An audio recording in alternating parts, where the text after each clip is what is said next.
Good evening. Welcome to the Recreation Joint Advisory Committee for the month of July. First item on the agenda is approval of last meeting's minutes. However, we don't appear to have a quorum, so we won't be able to vote on that today. Correct?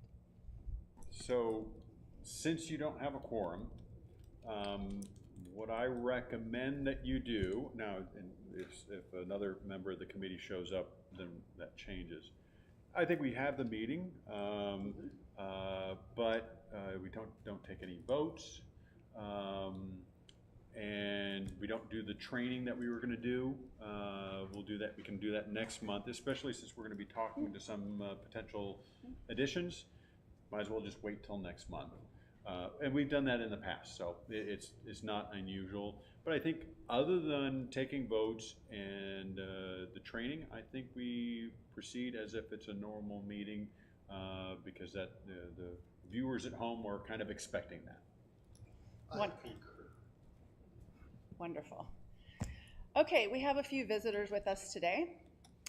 So next on the agenda will be our visitors. Each will have 3 minutes, and our timekeeper to my left will keep track of that for you. Fortunately, Jessica is. Fortunately, Jessica. The timekeeper to my right. As the secretary, I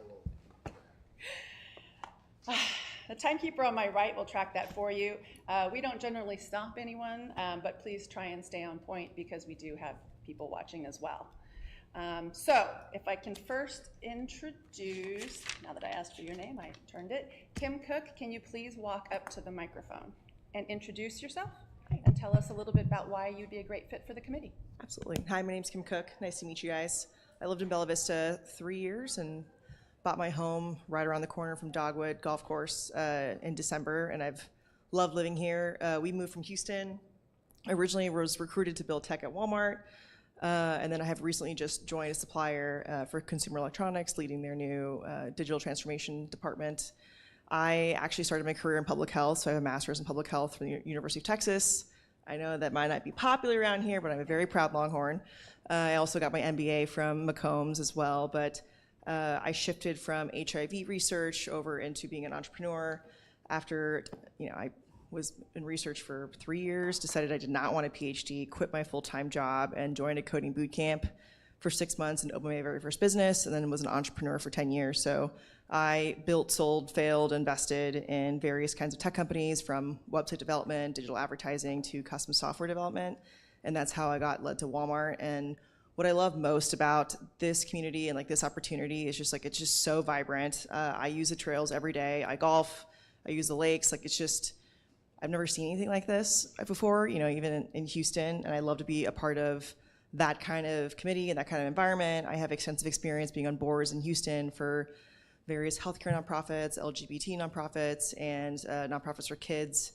I've helped start 501(c)(3)s through leading members up to 3,000 memberships, and I would love to be able to transfer those skills here. And then I know there's a ton of new young families coming in. I'm also a mom. My daughter Eli is 10 months old and turns 1 in August, which is kind of crazy. And so I love to be a young mom, a part of this community, to help create programming for families of all kinds, and would love to be part of that kind of legacy and community. So that's me. Yeah. Any questions or no? Lovely. Thank you so much. Thank you, Kim. Another applicant for the open position is Rajat. Rajat, will you please stand up to the microphone and tell us a little bit about yourself and why you'd be a great fit for the committee? Sure. Hey, everybody. My name is Rajat Paharia. I moved here 3 years ago, just like him. My in-laws moved here in 2007, so we'd been visiting every year for multiple years.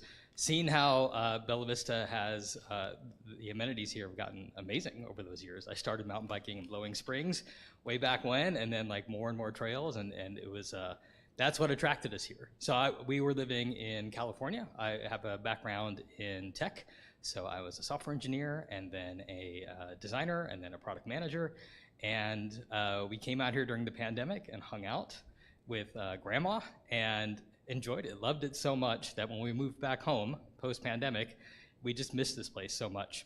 And so back 3 years ago, we decided, let's pull the trigger, let's move to Bella Vista. There was no job or anything pulling us here. It was primarily just like we loved it here. We loved the nature, we loved the recreation.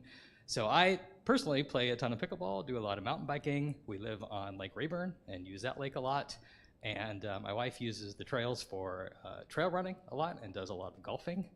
And we both use the gyms and both just enjoy it tremendously and hope to contribute back and make those things even better. And then I have three teenage boys, 13, 15, and 18, who we drag out to do all those things with us as well. So amazing community, so happy to be part of it and hoping to contribute back in some way. Thank you. Wonderful. Any questions? Thank you, Rajat. Okay, are you also here for the open position? No, ma'am, I'm here to address the... Wonderful. Give me 1 second. Okay, so thank you for presenting to us. We are going to have a vote by email, and those who aren't here will be able to see the video that you guys just did, and then we can let you know the results of that by the next meeting. Thank you. Thanks for coming. Thank you. We appreciate it. All right, we have one more visitor today. Please stand up to the mic, introduce yourself, and tell us why you're here today. Hi, my name is Brett Wilson. I live at 5 Pershore Lane here in Bella Vista. I'm here to talk about the pool and pool hours. I am a parent to 2 wonderful kids, ages 2 and 5, and they're a handful naturally. One of our favorite things is the pool, especially when it's hot out. But we would love it, and I'm here to ask, as you are finalizing the budget for 2027, we look at extending pool hours earlier into the morning.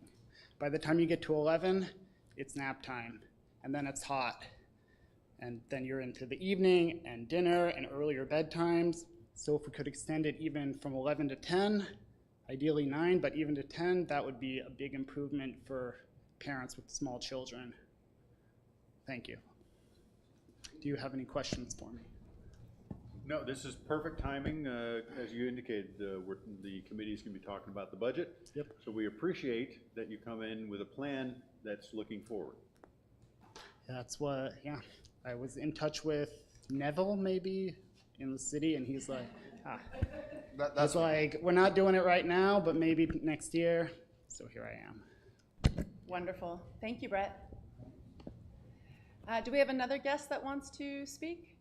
Are you taking hearings for the applications for recreation?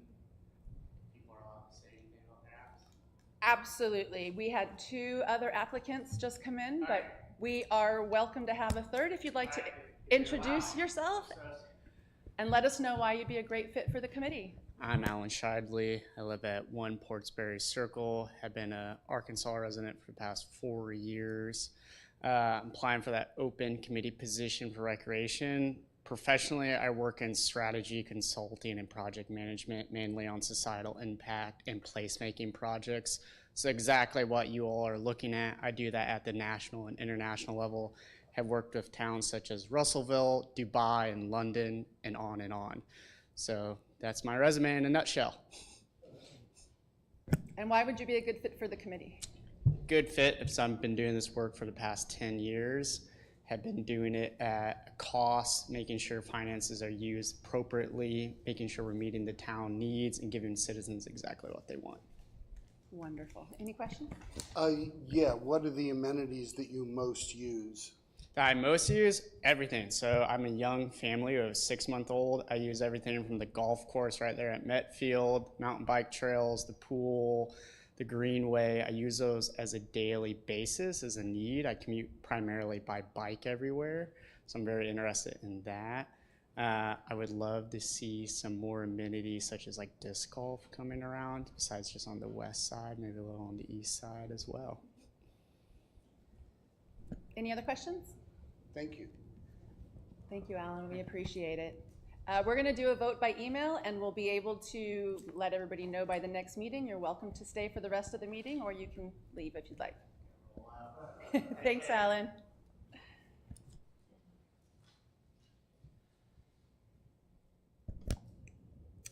Okay, next on the agenda are going to be the amenity reports. Generally, we would start with London Park at Lake Windsor, but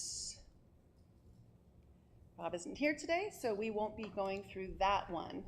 Next would be the Branchwood Complex, and I'm not sure Kelly sent anything in, did she? No. Okay. So Kelly didn't send anything for that. She had something else she had to do today, unfortunately. And then next would be the Loch Lomond Recreation Complex, which is also Kelly's, but unfortunately she wasn't able to submit that. Next we have Blowing Springs Recreation Area. Larry, please give us an amenity report. Thought I printed it. Oh, did I hand it to you? Oh, okay, there we go. I went to Blowing Springs in the Gear Garden on Sunday.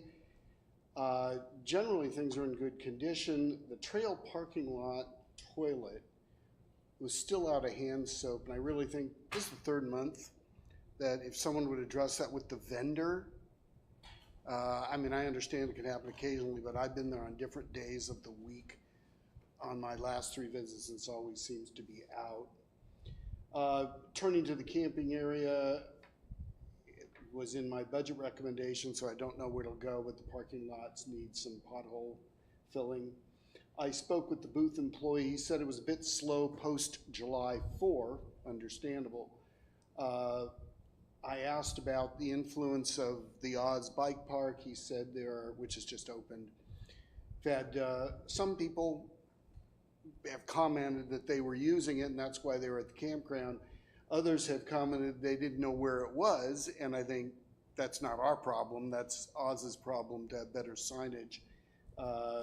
It's fairly modest over there on Bella Vista Way. He said he also understood, again, not our problem, that it doesn't yet appear on, say, Google Maps, so people don't always know where to find it. I thought the campground looked at least 2/3 full, with a lot more mobile homes than I usually see. Usually it's a lot more cars and trucks, and this was a lot of mobile homes. I thought it looked at least 2/3 full. Gear Garden, I had put in my recommendations for the budget. The parking lot needed some pothole work. The water station, I understand, is going to be addressed after the summer season. On this visit, it had an out of order sign. I don't know what the issue was, but it had a sign on it. One thing I noticed before is when you pull into the lot for the Gear Garden, the very first thing you see is the dumpster. I'm wondering if the vendor could move it to the back of the lot. I don't think it'd be a big hardship for them, wouldn't take up any more space, but it wouldn't be the first thing visitors see when they show up at the Gear Garden. Suggestion. There were a lot of picnickers there Sunday. It was pretty busy, but it was very clean. Kudos to the staff, despite having been used, I assume, on Friday and Saturday as well for the music. The place was immaculate. The Bella Vista Arts Council installed a lot of art. Looks cool. The restrooms are clean and stocked. I did not speak to any guests. That is my report. Thank you. The next amenity report is for Tyree Park. I will handle that one. Tyree Park is in great condition. The grass looks beautiful. It's short. I went on a Saturday. I would have expected it to have some wear and tear, but it was beautiful. Trash was empty, or there was no trash. Bathrooms were beautiful, well stocked. Everything was beautiful. I talked to a family that was having a picnic. It was like 3 generations, and asked them how they like the amenities, and they said the amenities in Bella Vista are fantastic. They love it here, which is why there's 3 generations. So they were having a great picnic. Great to get that feedback. There are no recommendations. The place looks great. The dock looks great. Good job, everybody. Next is Granton Park, which I will take as well. Granton Park has a new surround. I'm not sure if that's a changing station or just a surround so that the porta potty isn't as obvious, but it's gorgeous and nice, and it feels a lot safer as well. We're gonna add a restroom sign on it because it's not 100% obvious that it's the restroom. Perfect. Most people do, but any new person is gonna go, I wonder what that is.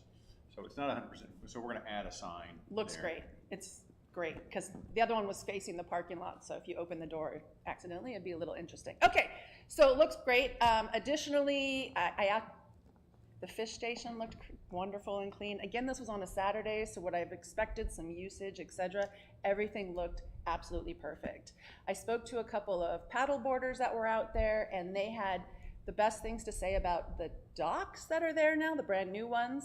They had recently went to the Stony Kirk launch, and it's kind of, well, it's not as nice. So they really appreciated the new docks, and they're going to look forward to going to that location more frequently. So good job all around.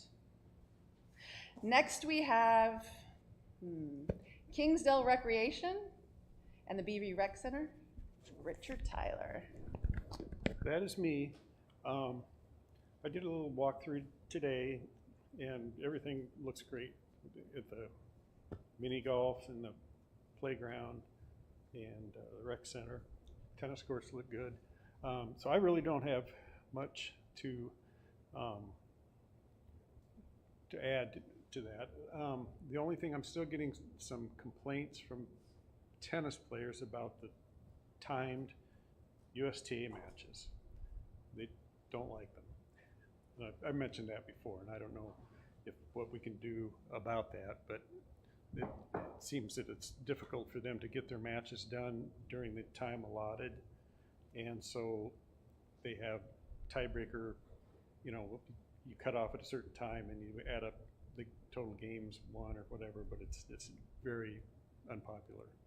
So, Richard, the reason we have that is so we can do a roll through of people playing. If we extend that, we're literally going to cut the amount of players that are able to play is going to be cut dramatically and stuff, because those games are just going to run, hour and a half, 2 hours, 2.5 hours.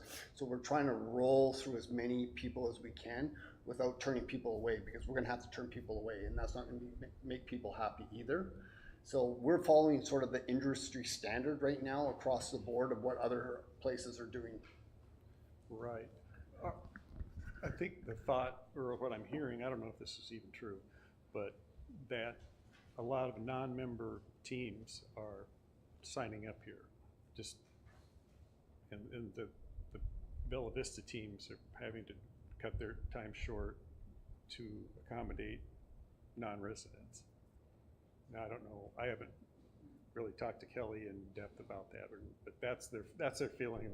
They think's going on, and so they're feeling like, And that facility is somewhat similar to the golf courses and the restaurants, where it's open to anybody, and those additional patrons, help make league play more viable, and help make the facility more financially viable. Because if we didn't allow outside play, like the lakes, you can only be a member to use, or the fitness centers, everything. So that's a little bit different in that it helps, the outside play does help subsidize the facility. Not unlike with outside golf play helps subsidize golf. So it's kind of a necessary evil. If we didn't have outside play, then our fees would probably be higher. Right. Yeah, and that's a good point. I can understand that.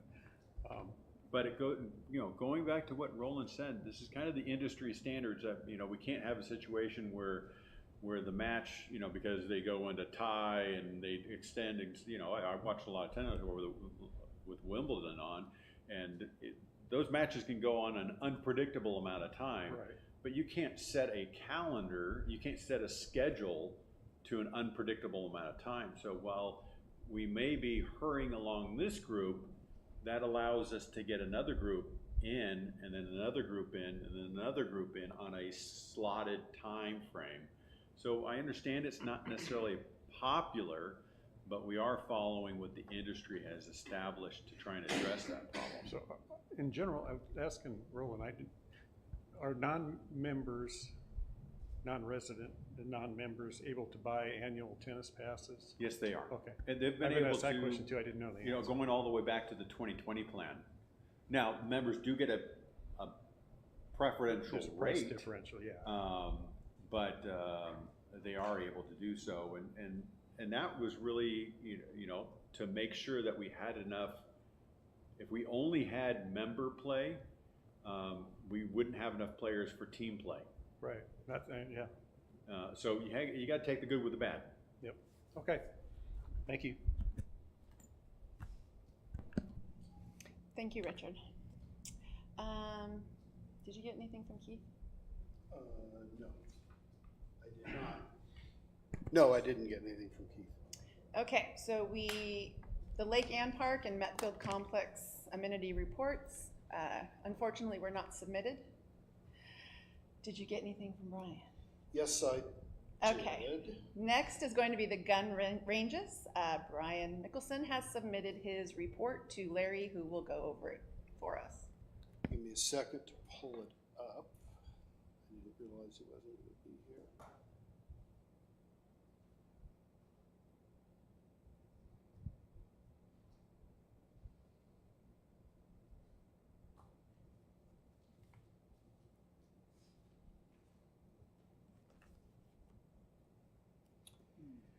Brian's report, overall condition, the pistol, rifle, archery, trap, and skeet ranges are all in good condition, overall condition. All grounds and structures are in good condition, except as noted in previous reports. No areas for review.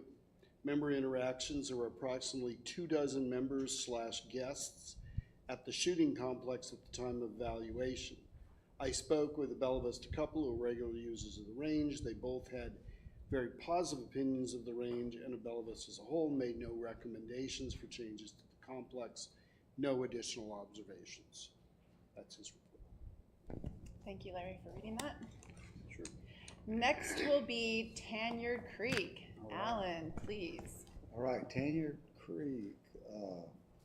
Overall condition, the park is in excellent condition. Cleanup of litter and debris.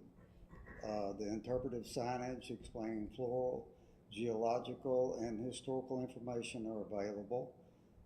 We have hard surface and overflow parking available. Pet refuse and water available. Clean restrooms available. And a huge pavilion with picnic tables and charcoal grills available for everyone. Areas for review. Number 1. Larger capacity toilet paper dispensers should be a top priority. Tanyard Creek is very busy. Too many busy days see empty dispensers. All trash cans need to be raccoon proof and work very well. Several have non-working lids. Some are aluminum cans with ineffective lids. Number 3, people are wondering when the sidewalk will open connecting the practice facility parking lot to Tanyard Creek Park. They were working on the fence last week. They need to install the slats in the fence. Because keep in mind, any ball that's going to hit that fence is going to be a rocket, because it's going to come off the toe of the club in most cases, and a ball can go through a chain link fence. So with the slats, that'll stop it. Now the slat may break, but at least it's not someone's head. So I drove by and it dawned on me what was going on. yeah, And the fence is I right. never thought about that. Yeah, unfortunately, never because thought. of the locate and the city, that was the location of that path is mandated by the city. Yeah. So we had to go, okay, we're gonna put up a fence because it's so close to the driving range. Yeah, good. And they're just gonna be Real rockets good going off.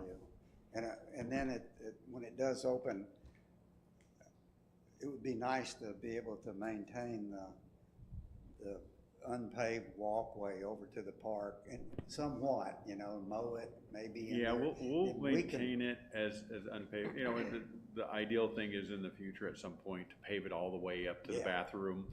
Yeah. But paving's not cheap. Yeah. And so, we'll go with the dirt for right now. That'll work, and then we can maintain the deciduous and the vascular plants and stuff that's And I alongside think the there's trail, gonna be like enough. we do the rest of the Yeah, park. I think there's gonna be enough usage of that trail that the foot traffic's gonna beat it down anyways. I think it seems like it's got some gravel on it right now. I think Maybe I'm I mistaken, don't know. but I can't remember. anyway, it's all good. That'll be a great addition. Member interaction, I did speak, I was there, doing some work Sunday, and a family from Texas had just bought some property, and they're getting ready to build their dream home, and they were super excited. Tanya Creek was the last place they had visited.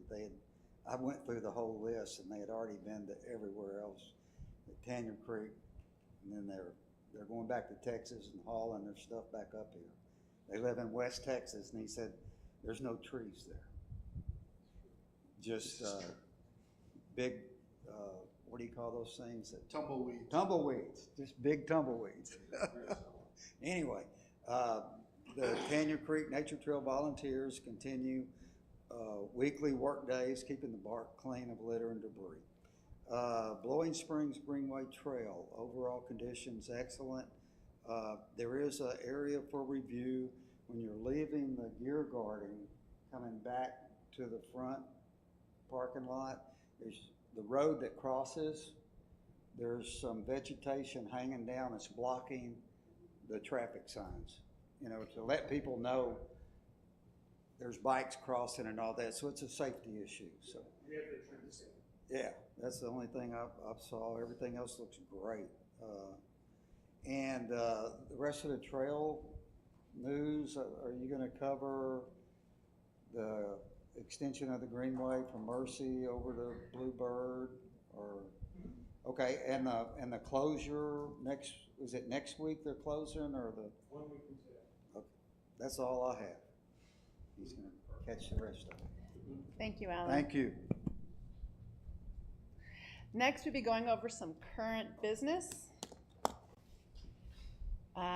Recently, we had some budget suggestions that we voted on and presented, and I will let Tom Judson take over the process of what happens after this.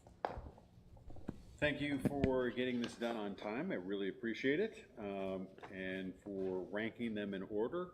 And so the team actually will start. The board will actually start the very initial phases of the budget, 27 budget, in August, and the team itself will start actually writing the budget in September, with the goal of having a draft completed by the end of October. And then the board will have a community presentation of the budget the second Thursday of November at 6 p.m. in this room. And so that's the process. So you guys did your obligation. You got your recommendations done, and we will try and accommodate as many of these recommendations as possible.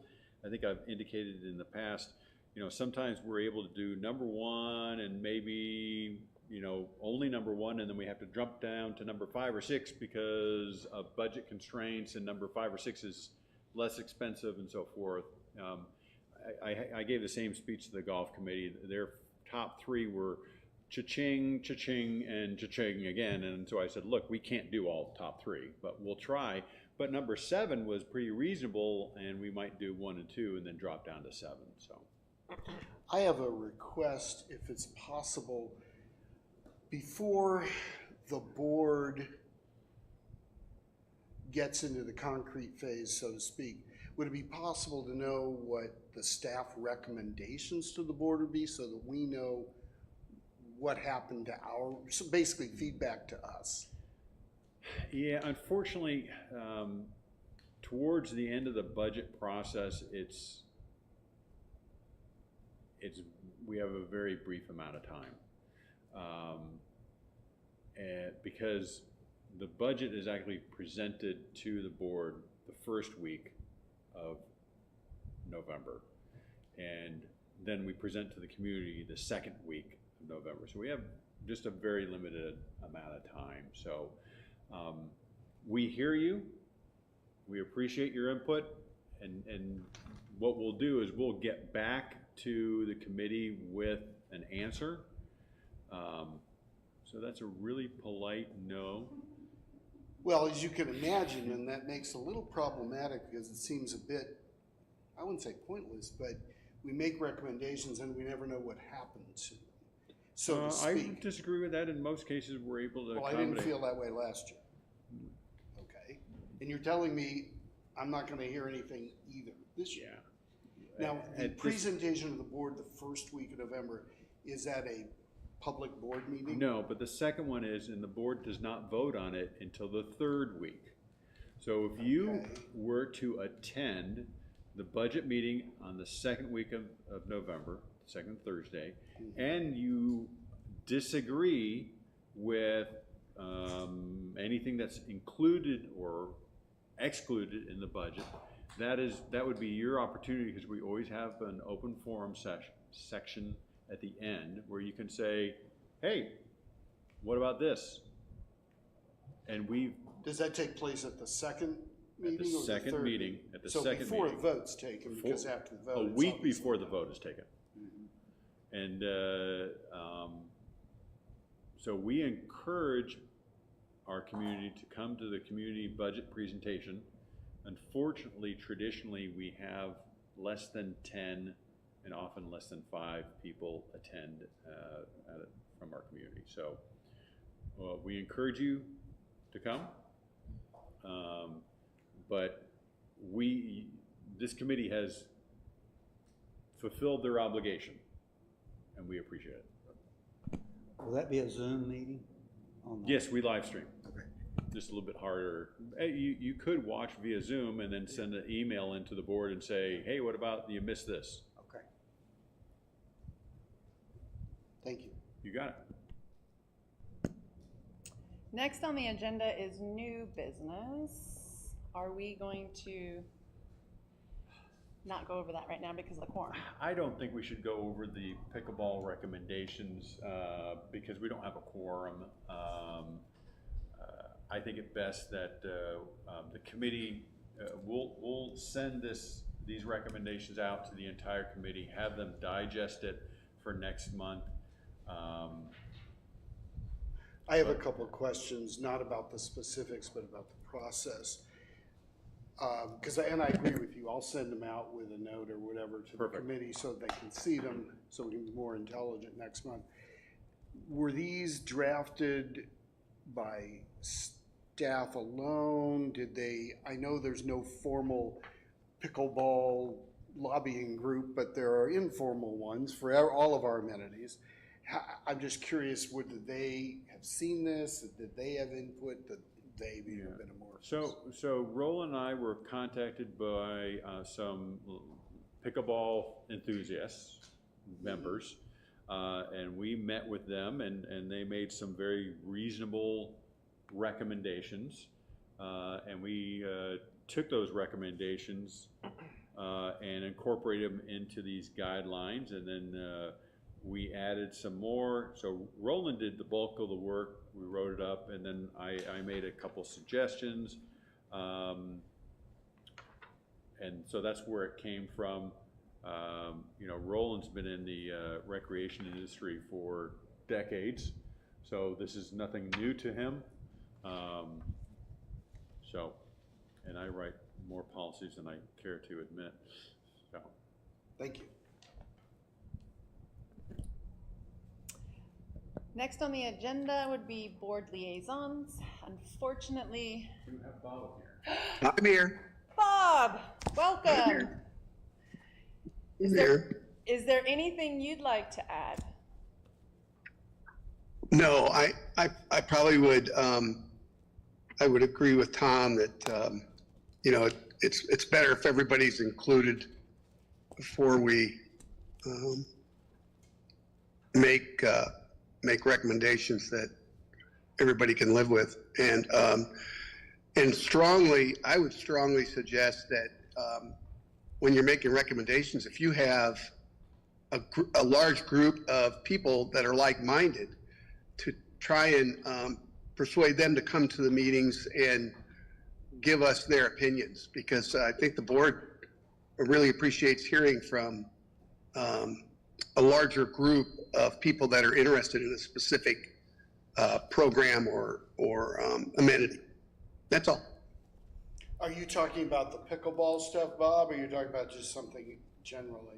And any general want or desire that your committee is working on and thinking about, and I know most of those are based on communication you have with other members, and I just think there's power in numbers, and I know the board appreciates hearing those opinions at our open meetings. So just encourage that.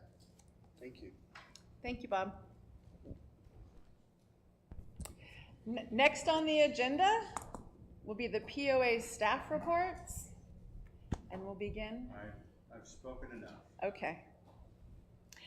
We'll move on to Rick Eccles then.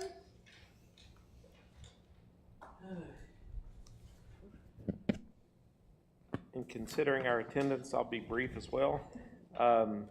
We've a couple things we have to look forward to in the future. Lake Ann will be drawn down this November 2nd to March 1st. Our policy is that we go 3 inches a day. We're looking for as much as 6 feet total. It kind of depends on the condition of the siphon system that we have. It may need some repairing. We'll be resurfacing the courtesy dock at the ramp and cutting more aggressive grooves in that ramp to prevent slippage. Our total ranger contact numbers for June was 6,371, 416 by boat. Lake hours was 114 and a half.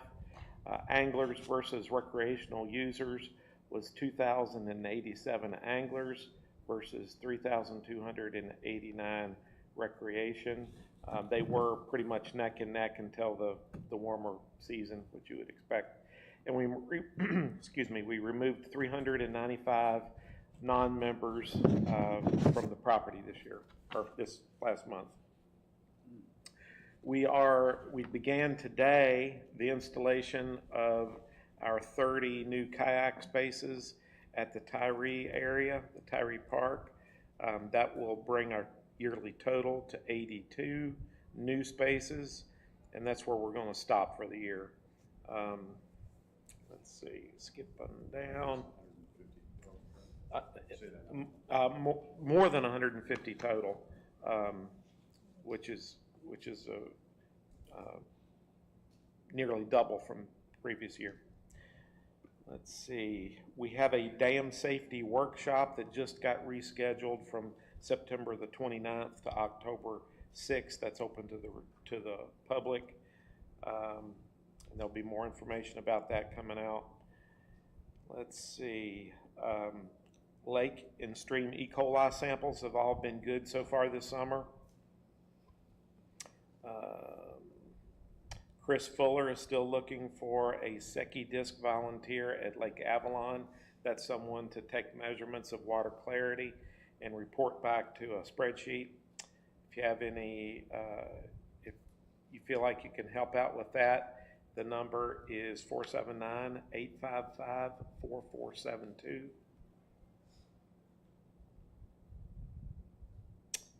And that is it for me. One more thing. I will say that there's been some concern about the numbers at RV storage, the space for the spaces, and they did get repainted about 10 days ago. Oh, at the campground? Yes. Oh, I should. Not the campground, RV storage. By the Boys and Girls Club. Oh, okay. Campground was repainted this spring. Thank you. Thank you, Rick. Okay, next will be John Urquhart. There you go. Yeah. Sorry. Nice job. It's gotten hot, so everything has kind of slowed down at both gun ranges, especially over at Trap and Skeet.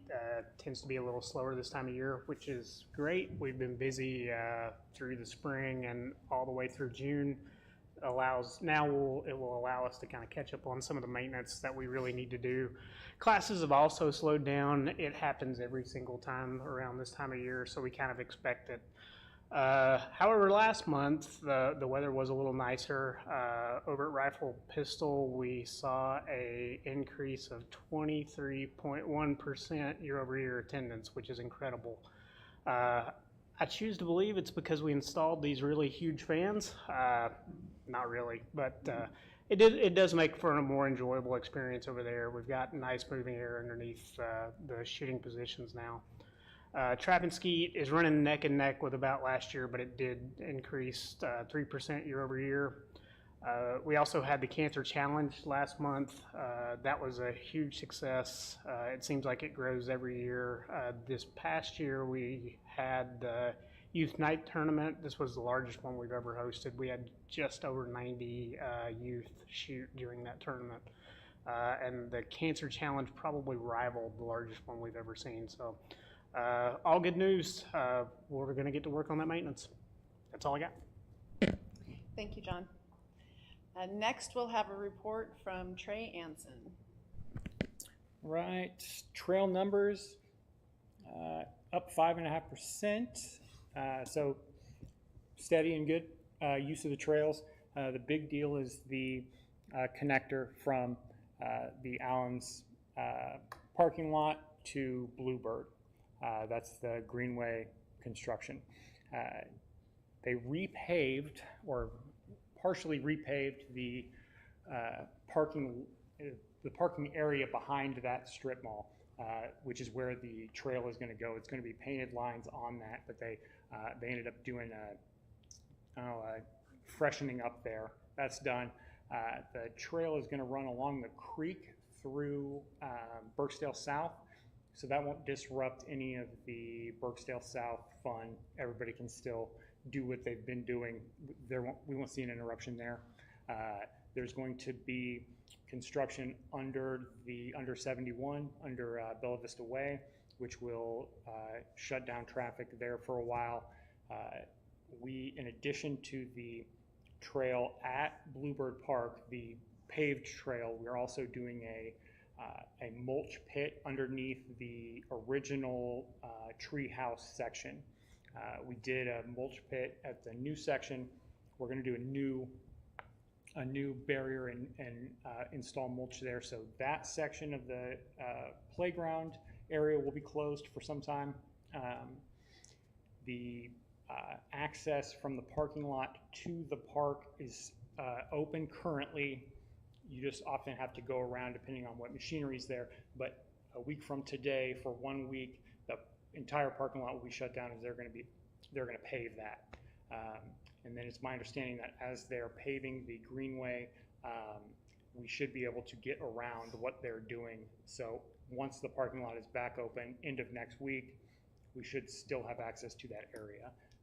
Access from the soft surface trail on the west side will continue to be open. So there's a lot of moving around in that area from now till the end of the summer. So we'll just have to keep your eye out. We'll post on Facebook. The city is also posting some of their closures. So if you have questions, that'll be where to get the up-to-minute information. But it's coming fast. This Friday, they're doing the official groundbreaking on that, though we have already broke a fair amount of ground. If anybody's seen it at Bluebird now, they're cut and crushed, stones already laid, so it's coming. But that's all I have. Quick question. Last month, we had talked about the trail being cut on the west side going to Branchwood, and it looks like it's gone past Branchwood now, like to Highlands, the Highland Golf Course. All the way to, in fact, past Highlands now, to Highlands, to the Highlands Boulevard intersection there, where Glasgow hits Highlands, all the way. So It's fantastic. It's great for people to walk as well, because otherwise it was really hard to walk anywhere, so it's great. Yep, yeah, it's a heavy traffic area and foot traffic area, so. Thank you. All right, next we have Roland Neville.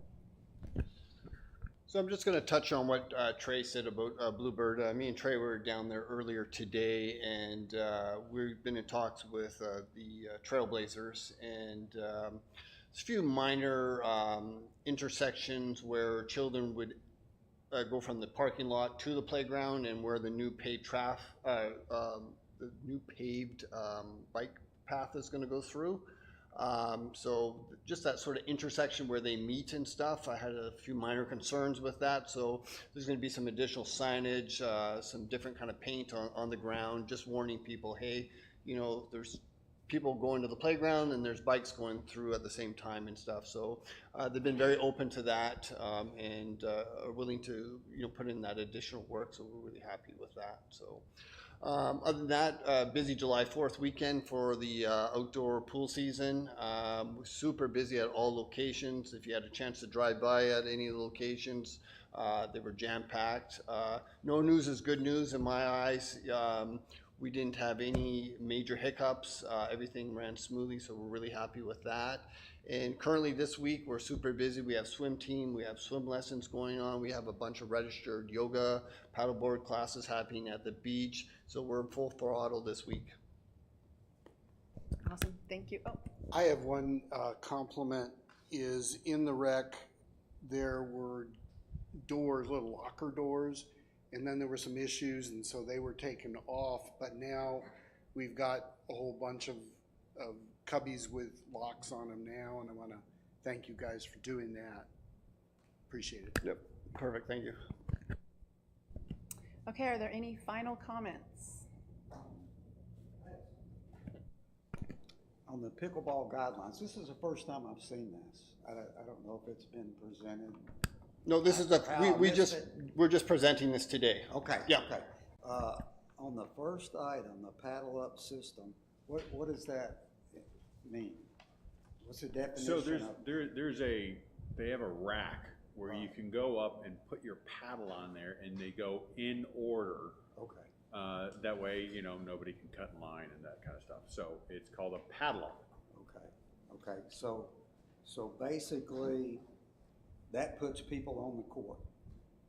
The paddle up. Well, it just tells them, hey, when the next person up is the next person that has a paddle up there. So whatever their skill level, that puts them on the court, on any open court.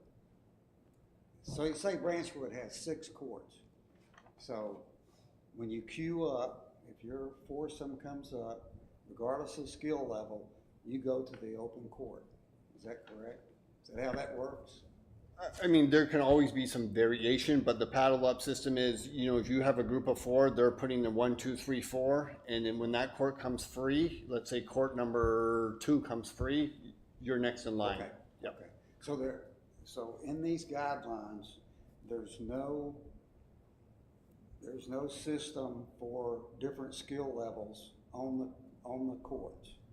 So like, there's not one court designated for advanced play, one for beginner, That is correct. We're not, Okay. yes. Okay. That'd Thank be you. really hard to administer. Yeah, well, I was living in Lakeway, Texas. It's a community that's not much larger than this community, and they had 6 courts there, and they ended up with very busy. They just got busy. A lot of people during COVID moved in from California, and it became it was overwhelmed. So there was a lot of people that wanted different skill levels in different parts of the court, and they ended up coming up with some pretty good fix for it. They had one advanced court and one beginner court, and they designated those at different times of the day. So it really worked out well. If the courts weren't full, then you could use several courts for advanced play, say, or several for beginner. But when the courts were full and you had a queue waiting. There was an advanced court designation, and anybody could play in that wanted to. If you were a beginner and you wanted to jump in with the advanced people, you could do it. It's not like you were segregated out of that court. But anyway, this might not be the time to talk about stuff like that, but I was just looking through real quick, and I didn't see anything other than the paddle up system. So I don't know if y'all spoke to that, or. Yeah, we're just trying to add, this is really our first step in trying to add some level of control, because we really just stayed out of it. Here are the courts, use them. Yeah. So this is really our first venture to add some control. And I can see where Bella Vista's getting busy. And one thing I've noticed about pickleball players anywhere I've played is they're pretty aggressive about their courts. Yeah. And they wanna play. So make sure the camera isn't on me. But anyway, thank you for the explanation. All right, everyone, I'd like to thank you for your input and the time you invest in this wonderful community. Our next meeting will be August 10th here in the boardroom at 4 p.m. The meeting is adjourned.